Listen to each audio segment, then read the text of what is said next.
Good evening friends. आज की update कुछ इस प्रकार से। आज हम सबसे पहले बात करेंगे रशिया का Su-57 लड़ाकू विमान के बारे में। Su-57 लड़ाकू विमान को लेकर रूस दावा करता है कि इसमें एडवांस स्टेल्थ टेक्नोलॉजी है। स्टेल्थ टेक्नोलॉजी का मतलब बहुत सरल भाषा में समझे तो इस फाइटर जेट को रडार सिस्टम ट्रैक नहीं कर सकता है। रूस के मुताबिक Su-57 एक पाँचवीं पीढ़ी का लड़ाकू विमान है। चीन के पास दो तरह के स्टेल्थ फाइटर जेट हैं और पाकिस्तान चीन से एक स्टेल्थ फाइटर जेट खरीदने वाला है। इसलिए भारत पर पांचवी पीढ़ी के लड़ाकू विमान को खरीदने का प्रेशर है। लिहाजा सवाल उठ रहे हैं कि क्या रूस भारत की इसी मजबूरी का फ़ायदा उठाने की कोशिश तो नहीं कर रहा। रूस ने इस हफ्ते एक बार फिर से भारतीय वायुसेना के बेड़े को एडवांस बनाने के इरादे के साथ अपनी पांचवी पीढ़ी के स्टेल्थ लड़ाकू विमान और सबसे एडवांस युद्धक विमान सुखोई Su-57 के उत्पादन की पेशकश की है। रूसी सरकार हथियार निर्यातक रोसोबोरोन एक्सपोर्ट के प्रवक्ता ने बेंगलुरु में यहाँ तक कहा कि अगर भारत सरकार तैयार होती है तो इसी साल पांचवी पीढ़ी के इस लड़ाकू विमान का उत्पादन भारत में शुरू हो सकता है। भारत में इस समय एरो इंडिया शो का आयोजन हो रहा है, जिसमें हिस्सा लेने के लिए रूस ने Su-57 को भेजा है। अमेरिका ने भी अपने F-35 स्टेल्थ फाइटर जेट को एयर शो में हिस्सा लेने के लिए भारत भेजा है। एरो इंडिया शो में रूसी Su-57 लड़ाकू विमान को अमेरिका के पांचवी पीढ़ी के एडवांस F-35 स्टेल्थ लड़ाकू विमान के साथ प्रदर्शित किया गया है। Su-57 लड़ाकू विमान के बॉडी को देखो तो पता चलता है कि इसे पिक्सल की तरह डिज़ाइन किया गया है। सुखोई लड़ाकू जेट के बॉडी में गहरे और हल्के भूरे रंग के साथ काले पिक्सल का मिश्रण है। एक्सपर्ट्स का कहना है कि फाइटर जेट में स्टेल्थ क्षमताओं को जोड़ने के लिए ऐसा डिज़ाइन किया गया है। डिफेंस एक्सपर्ट बोगदान ने इंडिपेंडेंट यूके की इस रिपोर्ट में कहा कि रूसी पांचवी पीढ़ी के लड़ाकू जेट के डेवलपमेंट की कोई सीमा नहीं है। यह पहला ऐसा रूसी युद्धक विमान है जो वास्तविक युद्ध में भाग ले सकता है। इसकी स्टेल्थ टेक्नोलॉजी की वजह से रडार सिस्टम द्वारा इसका पता लगाने की संभावना को कम करती है। फाइटर जेट में पायलटों के लिए एक आंतरिक हथियार बे भी है जो मुठभेड़ की स्थिति में पायलटों को लंबी दूरी या नज़दीकी मिसाइलों के बीच कौन सा मिसाइल फायर किया जाना चाहिए इसे चुनने का एक विकल्प भी देता है। लिहाजा बोगदान का दावा है कि लड़ाकू जेट की चपलता इसे अपने अमेरिकी प्रतिद्वंदी F-35 पर बढ़त दिला सकती है। Su-57 की क्षमताओं को लेकर इतने सवाल क्यों? पश्चिमी देशों के कई डिफेंस एक्सपर्ट रूसी फाइटर जेट की क्षमता पर सवाल उठा रहे हैं। वे रूस की तरफ से भारत को दिए जाने वाले ऑफर को लेकर चेतावनी दे रहे हैं।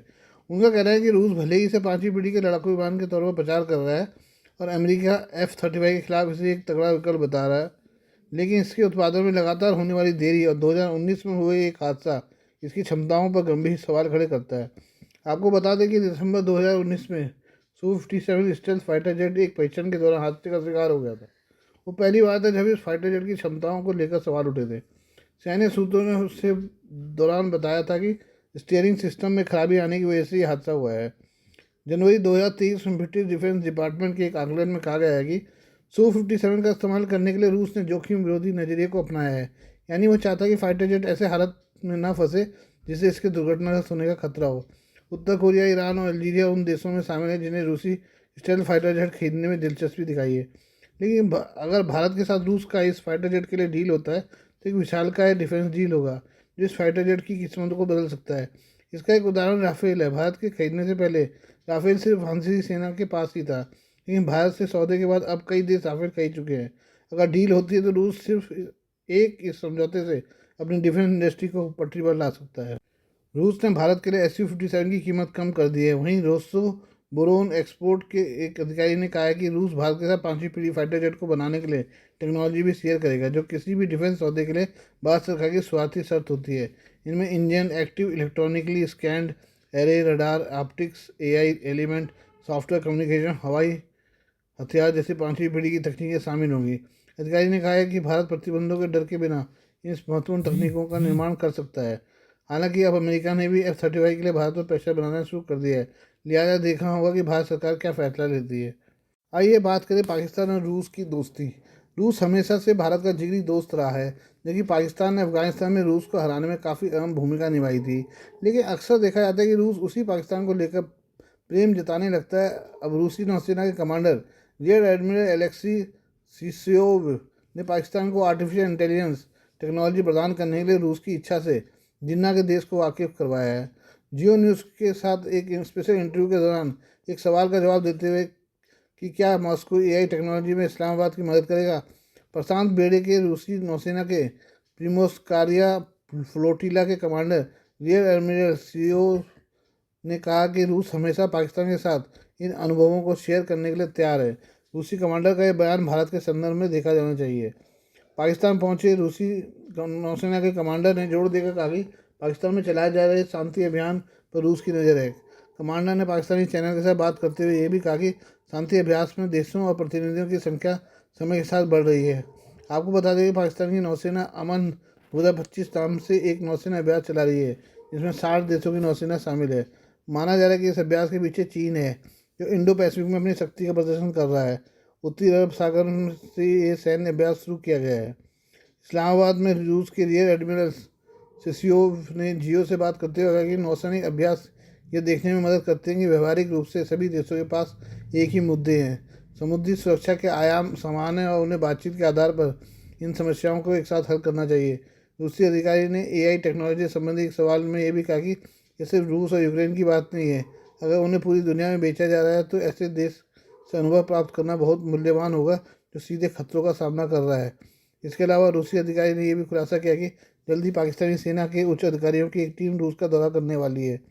रूसी अधिकारी ने खुलासा किया कि जब पाकिस्तान के सैन्य अधिकारी मॉस्को की यात्रा करेंगे तो उन्हें आर्टिफिशियल इंटेलिजेंस टेक्नोलॉजी की मदद दी जाएगी। आपको बता दें कि पाकिस्तान ने अमन 25 नौसैनिक अभ्यास को बहुराष्ट्रीय समुद्री अभ्यास के तौर पर पेश किया है, लेकिन हकीकत यह है कि चीन अपना शक्ति प्रदर्शन कर रहा है। पहले इस समुद्री अभ्यास में कुछ पश्चिमी देश भी हिस्सा लिया करते थे, लेकिन अब उन देशों ने अपनी भागीदारी कम कर दी है।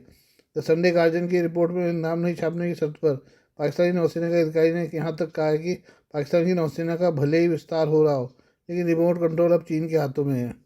अब यह बात चलने लगी है कि अमेरिका ने गिराई थी शेख हसीना की सरकार। पिछले साल अगस्त में हिंसक प्रदर्शन के प्रधानमंत्री शेख हसीना को बांग्लादेश छोड़कर भागना पड़ा था। शेख हसीना की सरकार के अचानक गिरने से पूरी दुनिया हैरान रह गई थी। शेख हसीना अब भारत में रह रही हैं। इसके बाद देश में मौजूद मोहम्मद यूनुस के नेतृत्व में एक अंतिम सरकार का गठन किया गया। इस आंदोलन को छात्रों ने शुरू किया था, जो जल्दी शेख हसीना शासन को उखाड़ फेंकने में लक्ष्य में बदल गया।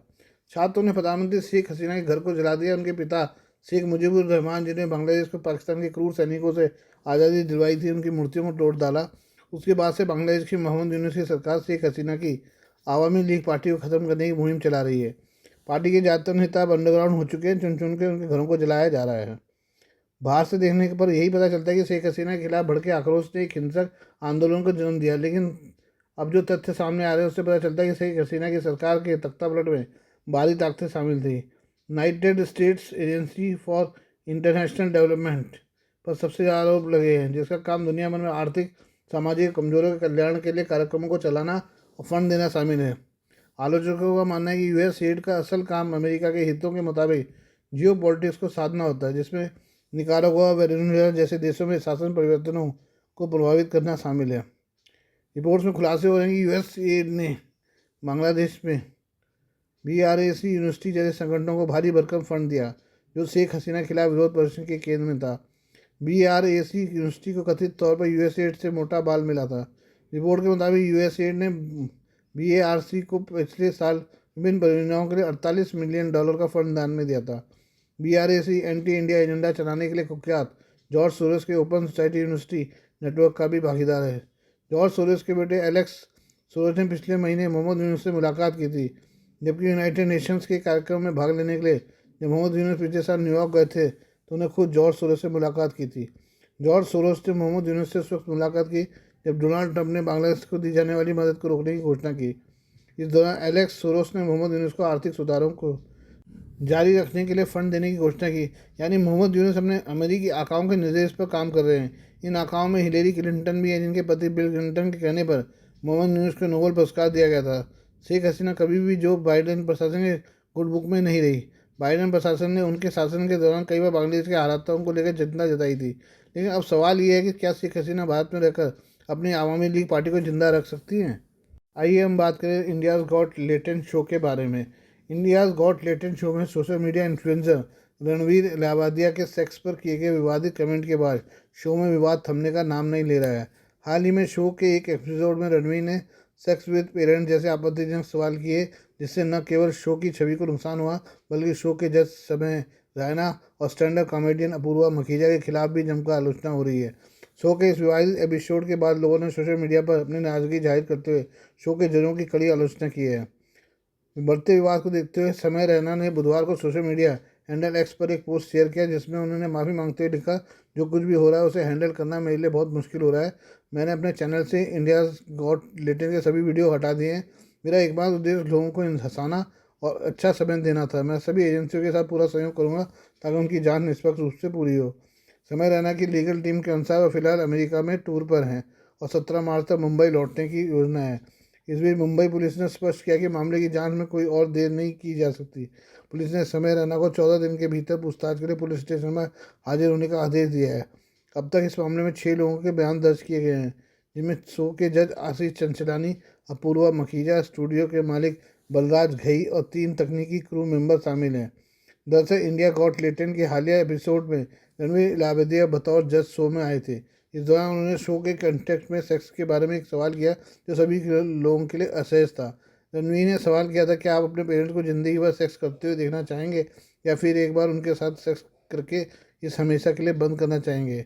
इस आपत्तिजनक सवाल के बाद शो और उसके जजों की चौतरफा आलोचना हो रही है और मामला गंभीर रूप से तूल पकड़ चुका है। शो की टीम और जजों के खिलाफ पुलिस जांच जारी है और इस विवाद को लेकर सोशल मीडिया पर भी लगातार चर्चा हो रही है। लोगों का मानना है कि रणवीर के इस सवाल ने शो की गरिमा को ठेस पहुंचाई और इसकी किसी भी तरह की खामोशी नहीं होनी चाहिए। मामले का तूल पकड़ने के बाद अब सभी की नज़रें इस पर रहेगी पुलिस मामले में और क्या कदम उठाती है और क्या रणवीर या शो के किसी सदस्य को कानूनी कार्रवाई का सामना करना पड़ेगा। Please do like, share and subscribe this channel of my news, views and analysis by Prakash.